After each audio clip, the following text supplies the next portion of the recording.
not that I have any love for Andrew Schulz, but it does seem like he's at least attempting to have slightly more serious conversations with slightly more serious guests than like I'm used to. Like I'm used to him just being the bottom of the barrel, idiot, moron, one of the worst of the worst of the Rogan sphere. And again, not that I have much love for the guy, not that I'm a fan of his or agree with him all that much, but it does seem like he's been having more interesting conversations than I might have expected. Do you agree with that? Yeah, I think it is illustrative and reflective of the fact that Donald Trump's relevance is waning. His popularity is waning. His influence on media is waning. Now that this is the last time, presumably, unless he runs again in 2028, God forbid, that we're going to see him in office. It's no longer exciting. He's no longer captivating. He's no longer able to shock and awe. He's no longer able to own the libs. People are kind of settling in with the fact that this is what it's like when he governs. And they learned that the hard way about a year into his first term, right? When his approval rating tanked, his polling numbers tanked. People were like, oh my God, we don't actually want to be living in a country that is governed and overseen by Donald Trump. Right now he has the House, the Senate, and obviously an extreme overreach when it comes to his willingness to do executive orders, to take control of the federal government, stacking courts. Ignoring the Supreme Court. Ignoring the Supreme Court, exactly. So people are starting to settle in with that. They don't like it. And I think a guy like Andrew Schulz, a guy like Charlamagne the God, they'd really gotten in with Donald Trump when it was popular, when it was hot to do so, just like Rogan, just like all these other guys, right? But now he sees the writing on the wall and he's like, you know what? I actually don't think Trump is hot anymore. Bernie Sanders has been doing some cool shit. Let me talk to Bernie Sanders again. So I don't think that we can take Andrew Schulz or Charlamagne the God as people who are on their faces like good faith actors, right? I think they are definitely going wherever the wind blows. That being said, I do think it's important to note where the wind is blowing, particularly when it's in a direction that we're fond of. 100%, 100%. And also, Schultz definitely endorsed Trump and got on the Trump train. Charlamagne endorsed Kamala, right? He was not necessarily a Trump endorser, right? Ooh, that's actually fair. Charlamagne probably did endorse. Because remember they had Jill Stein on the Breakfast Club, and everyone was like, "This is a hatchet job commissioned by the DNC, to help Kamala."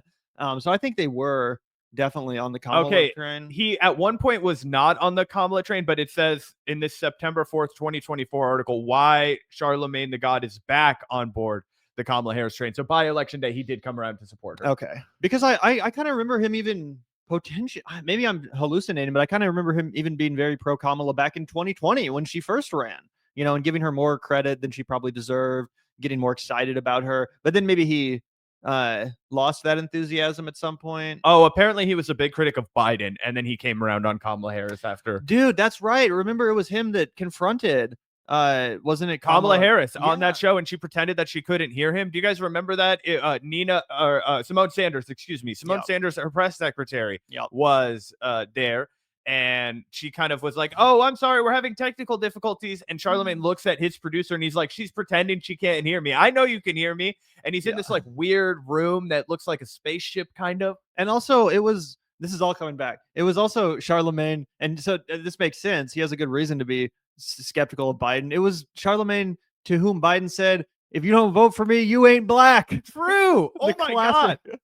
I forgot about that banger. We're reliving all of this right now. Charlamagne. I mean, I understand his skepticism towards Biden after hearing that. What a line!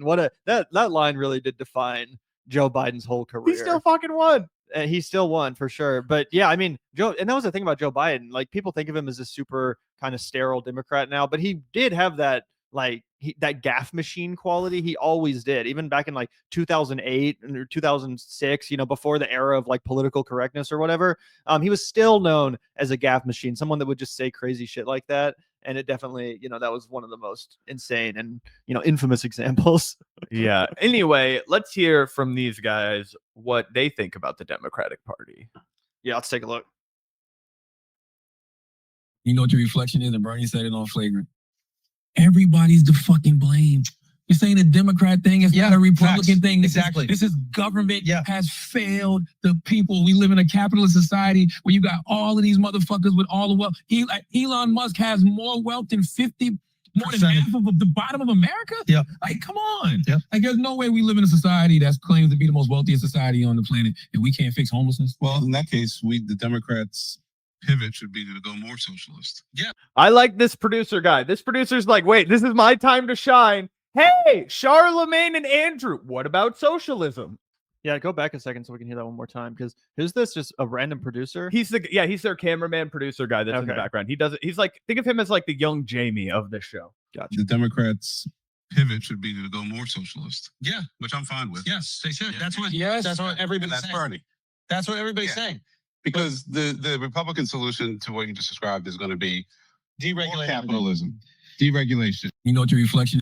Boom. Yeah, bro. And look at, this is the whole group. This is the whole crew. Let me move us up here so you can see the guy that was talking. You can't really see him. This is the guy who, the guy in the bottom right corner is who's making the commentary right now. But everybody in this room, from the cameraman to the producer to Charlamagne to Andrew Schulz, they're saying, yeah, I would have rocked with Bernie. I could have gotten down with that. You know what? That actually seemed like it might fix the country. You know what I mean? And I don't know if they're just blowing smoke, if they're just bullshitting because they think that's what's going to be the next big wave. But if they do think that's what's going to be the next big wave, good.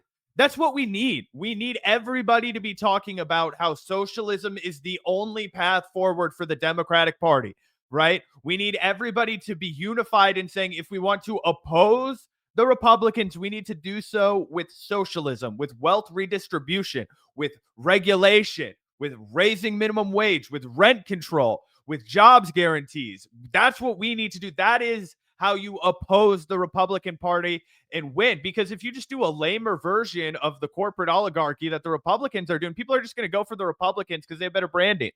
Yep, 100%, 100%. Is there any more of this, or did we hear it all? No, that was it. Okay, gotcha. Yeah, I mean, that's awesome to hear. And I see a lot of people in chat being like, I don't trust Charlamagne the guy. Like, I don't trust Andrew Schulz. Obviously, neither do we. But I do think as far as like a pulse check and just a vibe check on the discourse, that's pretty crazy to hear those guys. Again, as someone pointed out, like a former Pete Buttigieg supporter and Andrew Schulz, who's a member of the Rogan sphere, you know, talking about how obviously the Democratic Party should embrace socialism. That's a big deal, Zach. And I think that another thing, this just occurred to me, but if the Democrats really do want to address a lot of the malaise and economic anxiety that Americans are feeling right now, one thing I think they really should address is artificial intelligence and how it's already taking out so many jobs. And even if it hasn't taken your job, a lot of people are worried about their job, you know, being taken by AI. I think that's the perfect opportunity to introduce, like, you know, a lot a reason to have a necessity for some of those more dramatic programs that you just mentioned, because, you know, obviously some people will still need to get over that hump of like, how are we going to pay for it? And like, this is crazy. But if you kind of use that as an excuse and be like, hey, you know, we're entering a new fucking era here. We need to usher in this era with a new set of protections for the people, much like under the New Deal, as the, you know, industrial revolution happened and all that crap. It makes sense. And I think that people would really fuck with that because a lot of people are terrified about losing their job. Yeah. Okay. And also, I got to respond to Jay Super. One, these guys are not congressional representatives. Okay. Two, we already told you a dozen times. I don't know if you're deaf, but we were saying that these guys are indicative of a changing cultural position, right? Where it's reflective on Donald Trump's popularity waning. Okay, we didn't say to send them a check in the mail. Okay, so grow up and try and play chess, not checkers. Anyway, continue, guys. Oh yeah, I was just saying that, you know, the rise of AI and its introduction into the economy and how many people are worried about their jobs. I think that gives the Democrats a real excuse to go socialist. Oh, you know, to go full socialist, and even maybe go as far as to introduce a UBI as an idea, which I know we've debated about in the past, but it's something I still think is a great fucking idea that would win the Democrats a lot of downtrodden voters that they really need. At this point, I would hop on board with the UBI because it's a promise that I think the Democrats could feasibly deliver that would galvanize voters. And more than anything, I think that the change in tone from Charlamagne and Andrew Schulz is like a repudiation of Trump's popularity, right? That's the whole point. But I think that the Democrats could seize on this to actually pass policies that are going to be beneficial to people's lives, right? We constantly hear from the right that there's too many unhoused people. There's too many homeless people, right? Crime is out of control. Why don't we try responding to those things with socialism? It's like, you're right. Let's give those homeless people houses. Let's give them all somewhere to live. Let's give them access to medical care. Let's give them access to rehab. Let's give them haircuts, baths. Let's give them community. Let's give them a couple of hot meals for a while. Let's find out where their aptitudes are and let's help them, rejoin society and be constructive contributing members. That's what everybody wants to be anyway. Republicans create this caricature of people who are unhoused, homeless, downtrodden, whatever, as people who are lazy, who want to live off the system, but it's not true.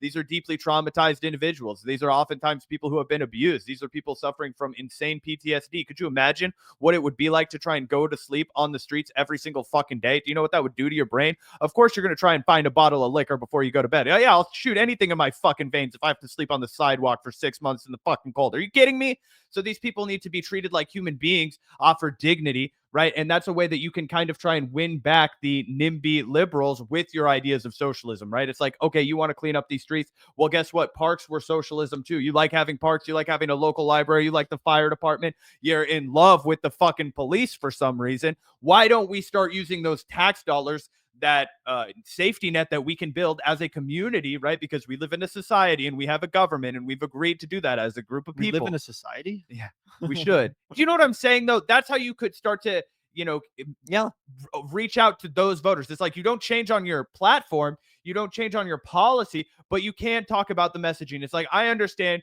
it makes you uncomfortable when you see unhoused people. It makes my heart hurt when I see unhoused people. Let's do something about that, but let's do it with dignity, and let's do it as a society that knows how to nurture people and rebuild people, right? Because this should be about rehabilitation. It shouldn't be any kind of punitive measure to just brush them aside and force them somewhere else. 100%.